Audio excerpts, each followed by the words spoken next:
De manera que, si queremos hablar de otro tipo de fenómenos, en este caso yo me centro en el don y en el acontecimiento, en este tipo de fenómenos tenemos que cambiar la lógica epistémica clásica y adherirnos a una nueva, es decir, a la aventura. Y para eso, tanto Ricoeur como los posmodernos han tenido mucho coraje. A mí personalmente la figura de Ricoeur no me es tremendamente familiar, pero sí que me he ido haciendo con ella, sobre todo también a través de Jean Grondin y de Gadamer, cuando he intentado justificar la emergencia de este sujeto secundario que necesita la fenomenología de la donación. Los fenómenos de rebasamiento, los fenómenos saturados, son fenómenos privilegiados porque el sujeto no es ese sujeto invasor que mencionaba mi compañero napoleónico que va a conquistar a través de actos constituyentes de conciencia o intencionales los fenómenos que quiere conocer y con una certeza prácticamente naturalista. Renuncia a ese paradigma porque se da cuenta de que la iniciativa no proviene de él, sino de esa, como máximo, de su disposición para estar a la apertura. Ricoeur, ¿qué es lo que nos propone? Nos dice, bueno, alternativas al sujeto secundario, al sujeto cartesiano, tenemos muchas, hay subjetividades muy fértiles, todas ellas han recibido muchísimas críticas, pero es que Ricoeur lo que hace es tender una mano amiga a los posmodernos. Entonces, el hecho de que Ricoeur haya intentado conciliar una hermenéutica de la sospecha con una hermenéutica de la confianza nos está proporcionando a un sujeto que es capaz de mantenerse en la pasividad receptiva que le da protagonismo al fenómeno. Vamos a entrar ya si quieren en el tema de la obra, en el caso del autor. Ya no tenemos a un autor que es una especie de mensajero que envía una intención al mundo a través de una obra. Ahora tenemos a un autor que sabe posicionarse a la escucha de ese mundo revestido de significados que intenta comunicar, etcétera. Y, por lo tanto, este sujeto que nos está trayendo Ricoeur es un sujeto que al mismo tiempo es posmoderno y responsable con el relevo que le tiene que dar al sujeto cartesiano, pero también se hace cargo del riesgo que conlleva el implantarse en una pasividad receptiva. Vale. Entonces, lo que yo quería comentar, el título de la ponencia tiene que ver con la confesión, porque mi metodología exploratoria es coger estas categorías que vienen de la fenomenología de lo sagrado, de lo teológico, e intentar hacer una lectura estética y sobre todo fenomenológica de ellas. Lo utilizo como un recurso porque me parece muy fértil y sobre todo porque cuando intentamos, o intento yo, entender la creación escénica, me doy cuenta de que este procedimiento de un autor que escribe un texto, que lo lleva a escena y un espectador que lo recibe, no está diciéndonos absolutamente nada de cómo funcionan las relaciones escénicas en la producción escénica de la actualidad. Entonces, viendo esto, necesito hacer variaciones sobre ello. Y me he dado cuenta de que las categorías como el don, el perdón, la confesión, el duelo, la pérdida, todo lo que se ha mencionado aquí, nos están dando pistas, nos hacen señas, ponen pequeños señuelos para que intentemos leer esos procesos de creación tanto desde el punto de vista positivo como desde el negativo. Desde el punto de vista positivo ya lo he mencionado, los fenómenos de rebasamiento precisamente se llaman así porque nos exceden. Ahora bien, también hay un reverso, que es el reverso de la pérdida. Toda creación, y digo creación pero no como producción, porque si no estaríamos otra vez en el paradigma, ¿vale? Toda creación implica una pérdida, un desprendimiento. Aquí uno de los compañeros ha estado hablando de la falta. Esa falta la han acusado todos los creadores que se han involucrado con cualquier aparato simbólico del que se han querido hacer cargo a través de sus procesos de creación. Bien, entonces, ¿por qué es irrelevante esto para la hermenéutica? Porque los procesos de creación son hermenéutica. El acontecimiento no es en artes escénicas el sábado a las 8 de la tarde.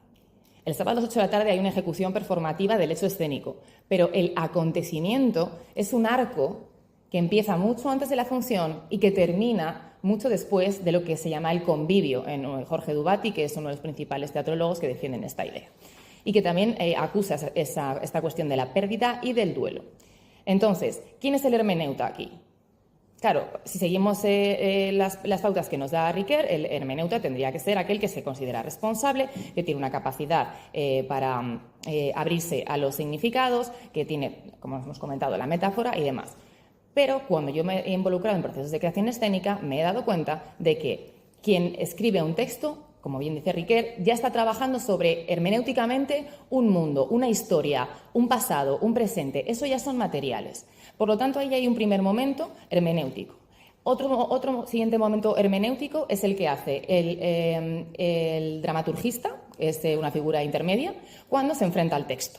ese texto o ese paratexto. Ya son muchísimos materiales de creación los que hay que interpretar. Y, por supuesto, siempre se interpretan desde los lugares en los que Riquer nos está advirtiendo que están los riesgos. Por lo tanto, cuando organizamos las relaciones escénicas desde el punto de vista de la hermenéutica, llegamos hasta ahí. ¿Qué sucede cuando el actor se pone en escena? Más de lo mismo. Tiene que hacer hermenéutica ¿sobre qué? Sobre todo el trabajo de los materiales y, además, tiene que ponerse en relación siempre a un otro. Aquí esto es lo que nos decía Riquer, la flecha del sentido, todas las acciones.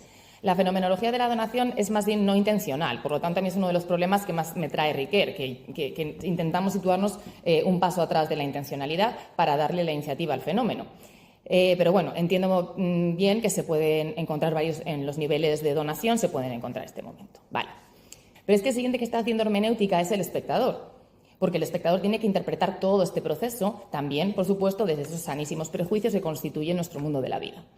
Entonces, cuando nos encontramos en todo este macroproceso hermenéutico, lo que nos encontramos es la pregunta: ¿qué modo de donación le corresponde al fenómeno? Lo que yo veo es, primero, como he comentado en trabajos anteriores, una pérdida que está diferida, un secreto que está separado, que es el propio proceso, vamos a decir, presupuesto, separado, escindido, antes de que comience la función, antes de que empiece a gestarse, y sobre todo veo una estructura declarativa. El sujeto secundario es, respecto al acontecimiento, un testigo. Entonces, ¿el testigo es quien declara? Entonces, si cómo se nos da el fenómeno tiene una estructura declarativa, entramos en la lógica de la narración, etcétera, y entonces de repente se vuelve a poner el sujeto delante. No. El acontecimiento de la comprensión y el modo de donación que yo considero que le corresponden a estos fenómenos está emparentado precisamente con la confesión y con la declaración, porque en la declaración lo que tenemos es lo que Derrida considera un acto de apropiación indebida, porque la hermenéutica busca apropiarse o descifrar algo simplemente por el hecho de reportarlo, es decir, de informar de ello, este carácter constatativo. Sin embargo, cuando hablamos de la confesión, hablamos de un acontecimiento transformador. Es decir, he defendido que existe una concepción acontecial de la confesión, que es la que permite que el sujeto se perciba transformado por ese momento declarativo que se va escalonando conforme se va desarrollando todo el proceso de creación y conforme la hermenéutica circula una y otra vez en las relaciones escénicas. Para terminar con esta cuestión del carácter confesional, que quizás es lo más experimental que tengo ahora mismo entre manos, pero que no estoy sola en esto, hay un texto de Derrida que se llama ¿Decir el acontecimiento es posible? Y es esa pregunta. Y ahí entonces es donde compara el acontecimiento con los márgenes de imposibilidad de otros fenómenos extraños, o otros fenómenos que llamamos fenómenos saturados. El primero ya sabemos que es el don, y el don está emparentado con el perdón. Si yo puedo perdonar algo que me has hecho, no lo estoy perdonando, simplemente te lo estoy cambiando por una excusa o por mañana me lo perdonas tú a mí y hay un intercambio. Sin embargo, perdonar, por eso precisamente exige perdonar lo que es imperdonable. Y ahí con Riquer no estamos de acuerdo, no se puede perdonar en nombre de otro. Una confesión, por tanto, no consiste en decir lo que ha pasado o en hacer saber desde ese punto de vista constatativo, sino que cuando uno se declara en confesión, lo que está haciendo es relacionarse con la alteridad declarando una culpabilidad, es decir, una falta que nos ha contado nuestro compañero, y esa falta es una falta que es una ausencia de sentido que está presente en toda la historia de la metafísica occidental y que sigue acosando y asediando a cualquier artista y a cualquier fenómeno, por supuesto. De manera que para esto, si precisamente nos trae junto con estos ejemplos la invención y la hospitalidad, es porque, como hemos comentado aquí también, la hospitalidad es la característica clave del hermeneuta capaz de reconocer en la alteridad la oportunidad para convertirse en un hermeneuta responsable, con talento, con coraje y al mismo tiempo aceptar la necesidad de responder a la llamada del acontecimiento sin salirse de su papel de sujeto secundario testigo. Gracias.